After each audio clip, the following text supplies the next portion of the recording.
Marc Andreessen is an entrepreneur, investor, software engineer, and tech OG. He's the co-founder and general partner at Andreessen Horowitz, his current venture. In this episode, Marc joins the Joe Rogan Experience to discuss whether or not a computer can be sentient, why human societies are just watered-down cults, the current state of technology, and much more. Joe's first question: you ever done podcasts before, Marc? Oh, he's done plenty. Let's dive in. Marc is considered by many to be an original tech giant, as one of the co-founders of the world's first widely used internet browsers, Mosaic. But that's not always been the case. I'm an OG now, but when I first started, I thought I'd missed the whole thing, he says. From his perspective, he thought he'd completely missed the boat on the personal computer, where innovations had started as early as the 1950s. What seems like it should be obvious really hasn't been at the time of creation. Don't believe that's true? Andreessen goes as far back as the 1940s, recalling how IBM's then president, Thomas Watson Jr., believed that there was no need for more than 5 computers in the whole world. All this stuff is super obvious in retrospect. From a very young age, Marc has been a computer programmer, even before he could save enough money to buy his own. I started coding before I had a computer. I hadn't mowed enough lawns yet to have the money to buy one. But computers were inherent to the kids of his generation. I'm like the perfect Gen X age, he says. He worked with the materials that were available to him, starting from a small scale. Marc's first computer had only 4 kilobytes of storage space and used a cassette player as the storage system. Since information was literally recorded, instead of files, the data of this computer was stored as beeps and audio frequencies. Working with computers appealed to young people as an amazing new world, and when the internet became available, its original use cases also reflected this sense of opportunity and freedom. It gave anyone both the ability to publish content without a need for specialized knowledge and the ability to consume content without centralized gatekeeping. These capabilities were so largely adopted by the younger generation that early skeptics of the internet said, "These crazy kids are at it again." Perhaps the most significant part of Marc's tech legacy is that he helped found Mosaic, the original mainstream internet browser, in 1992. Mosaic was the first browser that was usable by the masses and featured integrated graphics compared to computers' previous text-only interfaces. Later, expanding upon his work, Marc produced a new iteration, Netscape, which was prominent for the way it enabled encrypted e-commerce. Even after the developments that both computers and the internet have gone through in the last 40 to 50 years, Marc still sees most internet users as internet consumers rather than internet creators, people who passively follow existing trends and behaviors rather than actively make original contributions to its evolution. According to Metcalfe's law, the value and impact of a telecommunications network, in this case the internet, is directly proportional to the square of the number of connected users of the system. Despite the years of growth and development, Marc says that we're still at the beginning of this growth curve. Given that fact, the more users who contribute their own creations, from commenting on messaging threads to sharing their personal art to writing complex codes, the more powerful the network will grow. One great example of the rule, and one of Marc's favorite aspects of the internet, is the phenomenon of internet subcultures, like Reddit forums. Here, in a very distinct way, people have the opportunity to transition from consumer to creator, more or less depending on the amount of their engagement. Still, we have a long way to go in the direction of technology's potential. The internet is going to get wired into everything, Marc says. In this vision, we're only at a weird halfway point in transitioning to such a reality, especially while the presence of legacy technologies like print newspapers, radio, broadcast cable, and others remains quite strong. The move towards the Internet of Things, or IoT, has taken off in the last few years, but much of the average person's daily functionality takes place in an analog world. Looking into the future, we see that artificial intelligence and the realm of cryptocurrency, blockchain, and Web3 are the next biggest tech phenomena. Since both have hit a critical mass, we can expect them to rise fast in the next few years. Apart from these two, Marc also gives an honorable mention to IoT, virtual and artificial reality, and brain-machine interfaces. Can computers think on their own? In this inquiry, Joe references the recent article, "The Google engineer who sees companies' AI as sentient thinks a chatbot has a soul." But Marc has other ideas, refuting him by saying, "It's not alive, it's not conscious, it's not having original ideas, it's just playing back the things it thinks you want to hear. That is, Technically, these AI chatbots take the data of all things said on the internet and formulate a curated answer based on that data. One reflection of this behavior is highlighted through the Turing test, developed by Alan Turing around 1950. This line of inquiry asks whether or not a machine can convince a person it's a person, and therefore exhibit a certain degree of intelligence. Marc gives the example of sex chatbots that pass the Turing test as a high rate of success. Although convincing, though, these machines are simply tricking us into thinking they're conscious, using their programming to build a certain believable persona. The truth is that a computer has no bias as to whether it's alive or not, Marc says. Ask it to prove it's alive, and it will. Ask it to prove it's not alive, and it will. Joe joked in response, maybe that's the ruse. Maybe that's how they keep you from turning them off before they do something sentient. However, the intention of AI is ultimately not about recreating the human brain or replacing certain aspects of our humanity. Instead, it's about training computers to understand processes and reflect on the real world. A machine that does something really well is a tool, not a replacement, Marc says. And tools are meant to, and generally do, make life better. That is, there is an essential and inherent relationship between mind and matter. Since computers and AI tech are entirely man-made, there is no computer mind that exists beyond what programmers and developers can build. So, without the knowledge to build such a connection, there is no current way to do so. We don't have the slightest idea on how to build that. We don't even understand how we work. That's why I'm not worried about these things coming alive. Marc raises a provocative thought. If we could answer all of these questions about machines, we could finally answer all the questions about ourselves, which is probably what we're groping towards. As we're finding, and as Marc raises to our attention, there's much more than meets the eye to technology, the patterns of its development, and the implications it has both for and about humanity. One controversy that's come up in the development of AI tech is the morality of its advancement in the first place. That controversy reflects a broader question of ethics, a good versus evil scenario in the development of technology overall, and the priorities of human beings in what we choose to create. Would you get the good in humanity without the bad? Is it even possible? It's all and only through our eyes. We are the only thing that matters because the universe doesn't really care. So we get the privilege and burden of being the ones who have to define the standards. The project of human civilization is figuring out how to do that. Especially pronounced in tech advancement, Marc tells us of the unique position of humans as, literally, the creators of their lives and the world around them. Indeed, it is a privilege and a burden to set the standard for our lives and build the tools to match that. Back to the question of good versus evil, at the end of the day, all new technology has its pros and cons. Marc says that it's hard to make a tool that is purely good, providing maximum benefit and support without any negative drawbacks at all. For example, take a simple hammer. In itself, it is functional, has many uses, and overall would be considered an important resource. But it can also be used in negative ways. There's no mistaking that humanity operates through networks of systems, from the circuits of our physical bodies to the functioning of our societies and cultures.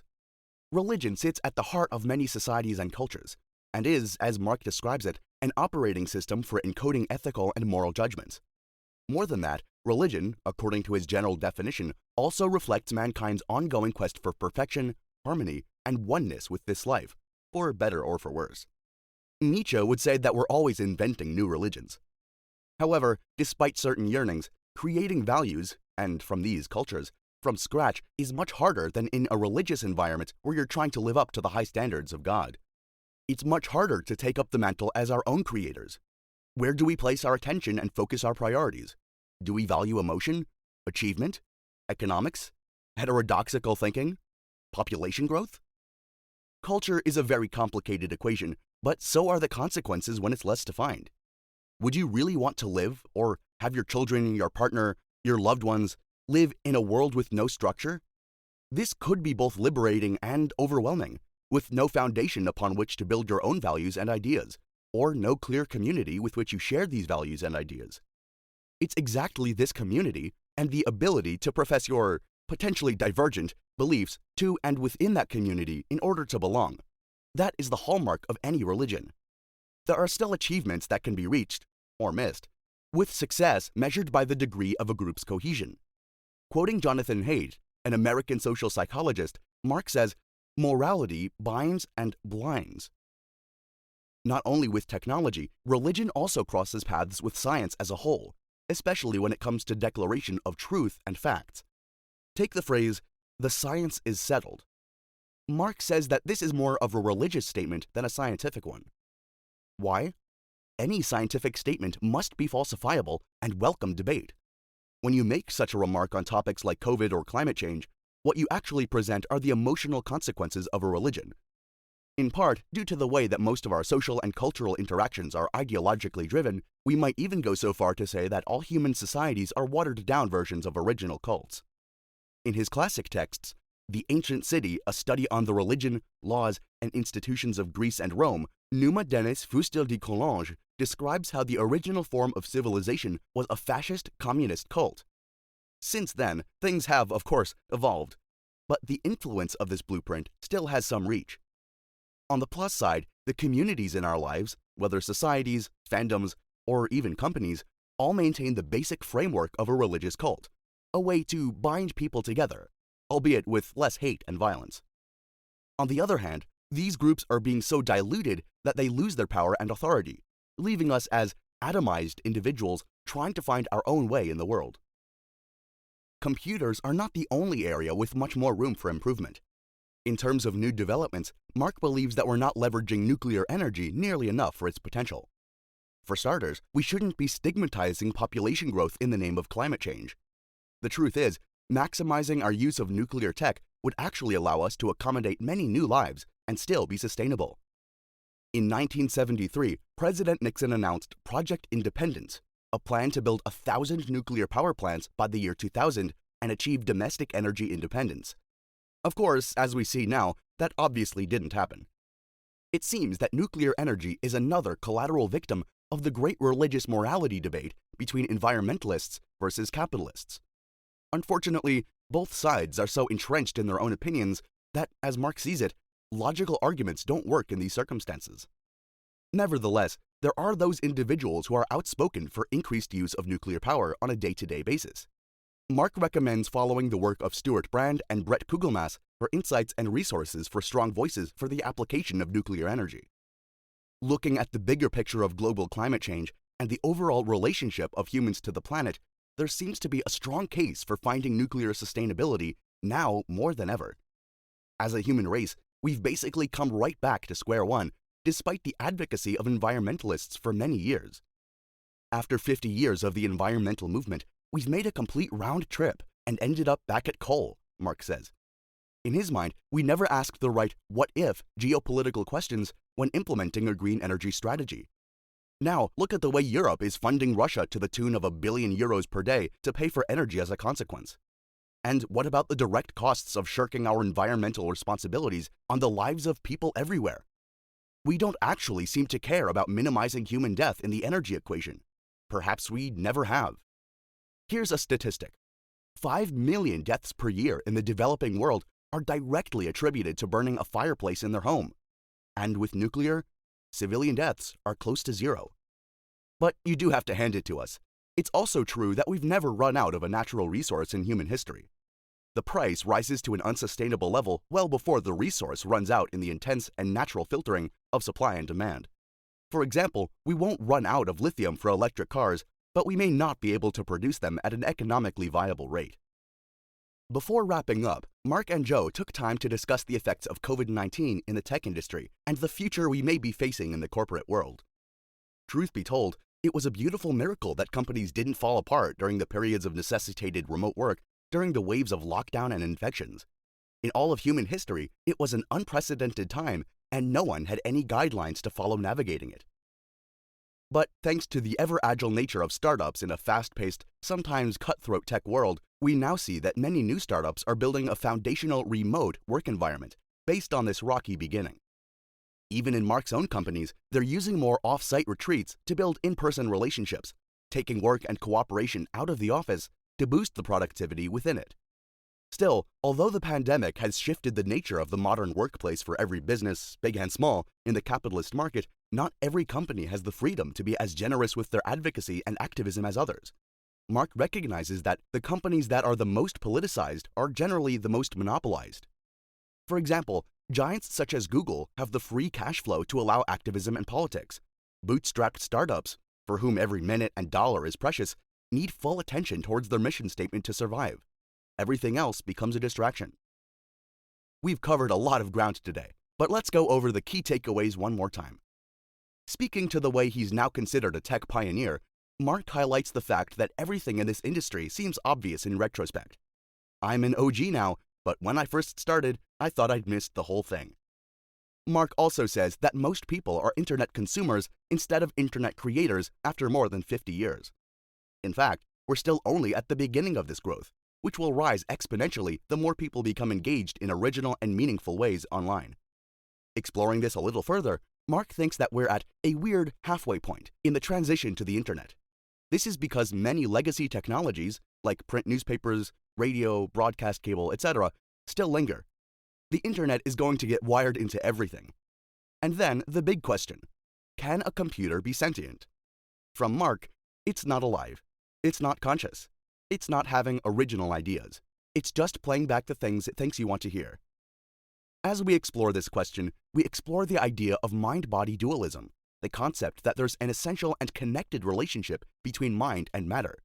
It's this concept that makes any fears of machine takeovers unrealistic. We don't have the slightest idea on how to build that. We don't even understand how we, humans, work. That's why I'm not worried about these things, or the machines, coming alive. Marc also spoke to the way that operating systems aren't just for computers. How, actually, religion itself is an operating system for encoding ethical and moral judgments. Nietzsche would say that we're always inventing new religions. For those people who would fall back on the cold hard facts of science, the phrase, "the science is settled," is also more of a religious and ideologically based statement than a scientific one.